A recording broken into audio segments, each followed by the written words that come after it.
Ito ang tatlong signs na kailangan na ng negosyo mo ng software. Kung nagne-negosyo ka na ngayon at nagwa-wonder ka kung kailangan na ba ng negosyo mong mag-software, tapusin mo ang video na to dahil baka magka-idea ka kung kailangan na nga ba ng software ng negosyo mo o hindi pa. Ayos? Ako nga pala si Kyle, may 3 taon akong experience sa accounting. Tumutulong ako sa mga negosyanteng may struggle sa automation at sa accounting system. Kaya tara, start na tayo. Pero bago yan, may kikwento muna ako sa inyo. Nakapagtrabaho na ako sa startup tsaka sa small. Nakatrabaho na rin ako sa negosyong hindi pa kailangan mag-software dahil kaya pang i-manual lahat. At nakapagtrabaho na rin ako sa mga negosyong kailangan na talaga ng software at ako yung nagsimulang mag-software doon. At meron din ako ikikwentong isang kliyente ko dati. Sobrang bumibenta yung business niya, sobrang daming kita, medyo marami-rami na rin yung employees niya. At masasabi mong bumibenta talaga, kumikita yung negosyo niya kasi nakikita mo naman na marami siyang benta. Maraming nakasulat, maraming pera sa kahera, at ayos din takbo ng buhay nila so far.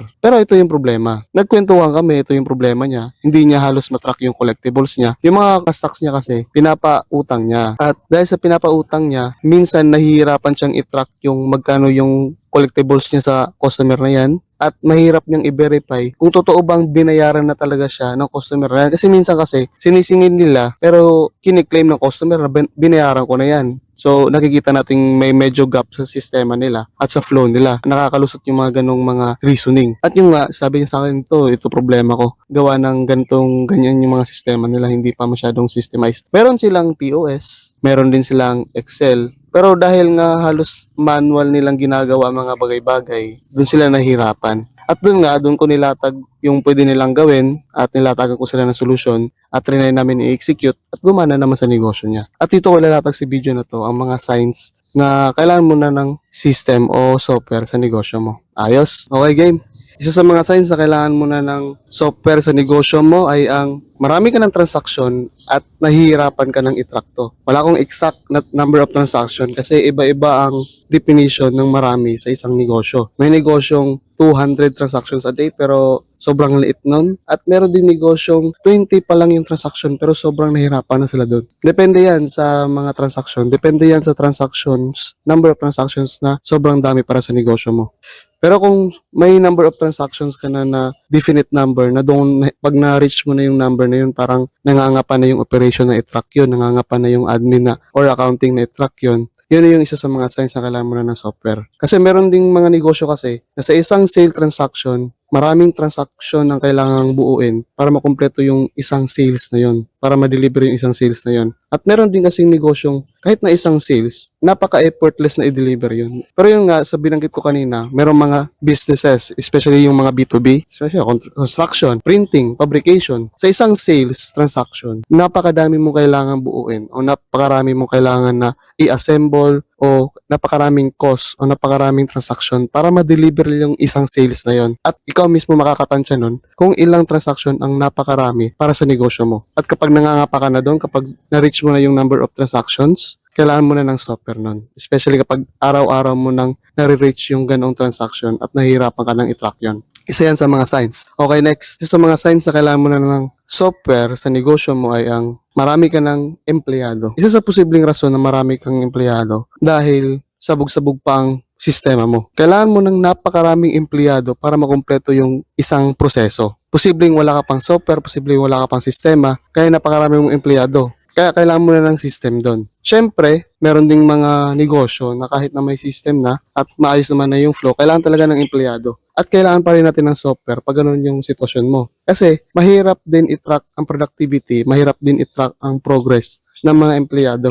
At kailangan natin ng sistema at proper flow doon. Kaya isa yan sa mga sign, isa yan sa mga dapat mo i-considera na dapat kailangan ng software ang negosyo mo. Kapag empleyado yung pinag-uusapan natin, HR management, system, di ba?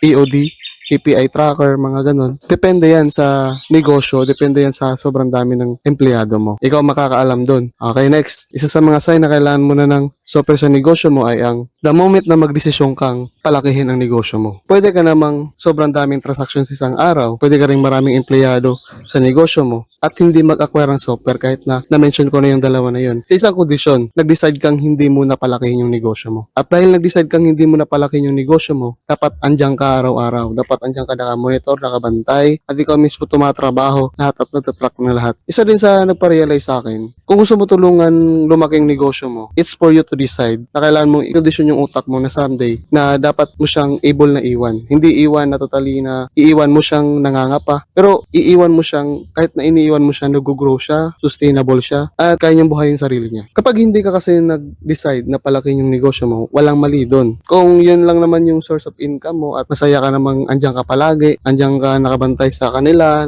nagmamanage sa kanila, at nagbabantay, nag-uusap ng mga kliyente palagi. Walang problema doon. At kapag ganyan yung sistema mo, siguro kailangan mo ng software, pero minimal lang. Hindi mo naman kasi kailangan kasi andyan ka naman eh. Andyan ka naman may-ari, alam mo naman pasikot-sikot ng negosyo mo. Siyempre, ikaw mismo yung sistema, ikaw yung mag-implement nun, at hindi mo masyado kailangan ng software. Pero pag gusto mo lumaki negosyo mo, gusto mo maiwan siya someday, gusto mo siya mapalaki, maparami, mag-divide, mag-multiply, anong goal mo, basta mapalaki siya, kailangan mo ng software doon kasi kailangan mo ma-duplicate, kailangan mo ma-scale yung negosyo mo. Pero yun nga, the moment lang yan na gusto mong mapalaki yung negosyo mo. At kung hindi mo pa siya gusto mapalaki dahil i-enjoy ka pa sa negosyo mo ngayon, syempre hindi mo pa kailangan, andyan ka eh. Ikaw yung sistema ng negosyo. Sa'yo rin naman manggagaling yung magiging sistema nun. At magagawan mo lang siya ng sistema at mauupuan mo lang siya at mapagdesisyonan mo lang yung mga sistema kung mag-decide ka na gusto mo siyang iwan someday. Nagsistema ka nga para ma-leverage yung sarili mo. Dahil as a may-ari, ikaw na may-ari, ikaw yung sistema ng negosyo. At sa'yo manggagaling ang magiging flow ng sistema mo. Ayos? Okay, bakit ko ba sinishare to sa inyo? Sinishare ko to sa inyo dahil pinaniniwalaan ko na software o ang sistema ang isa sa mga elemento ng negosyo para maparami to. Hindi mo mapapa-franchise yan, mapapa-scale yan, hindi mo mapapa-imbisan yang negosyo mo kung syempre walang maayos na sistema, walang maayos na numbers, walang maayos na flow, walang maayos na SOP,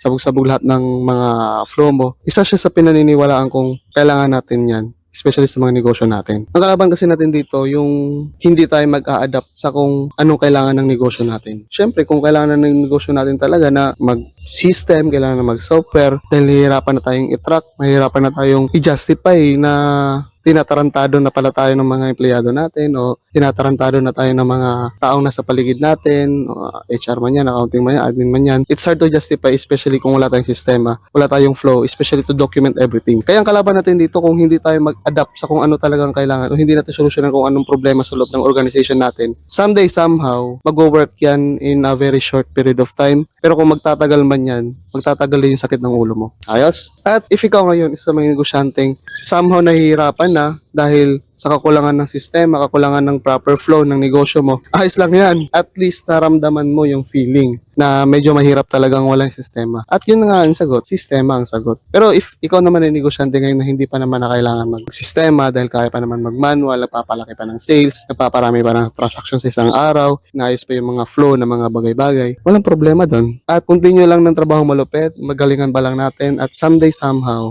mag-acquire din tayo ng mga software na kailangan ng negosyo natin. Mapipigure out din natin ng mga tamang software para sa atin. Ayos? Sana may natutunan kayo sa video na to. Dito ko muna tatapusin.